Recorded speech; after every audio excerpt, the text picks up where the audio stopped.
Syederalun acara pernikahan membuat pengantin kecewa dan keluarga kesal. Bagaimana tidak, pesta yang seharusnya bahagia malah berubah menjadi kecewa.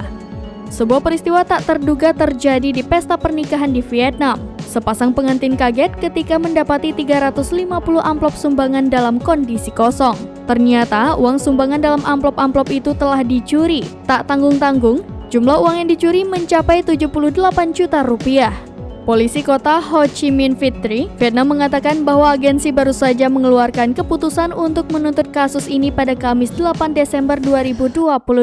Pihak berwenang telah menangkap pria bernama Tran Tuan An dalam kasus pencurian properti. Kini, pria 28 tahun itu telah ditahan di kantor polisi. Sebelum itu, keluarga Mr. NVH berusia 27 tahun menyelenggarakan pernikahan dan mengundang Tuan An sebagai tamu. Cara licik tamu undangan ini bisa meraup hasil curian hingga jutaan itu berawal dari tidak adanya keluarga yang menyadari kepergiannya.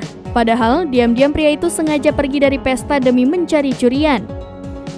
Keluarga itu mengundang Tran Tuan An dengan tujuan agar pria itu bisa ikut bersenang-senang dalam pesta pernikahan. Namun sayangnya, Tran Tuan An justru memanfaatkan celah pernikahan yang ramai. Tuan An menyelinap ke kamar keluarga Tuan H untuk mencuri satu telepon.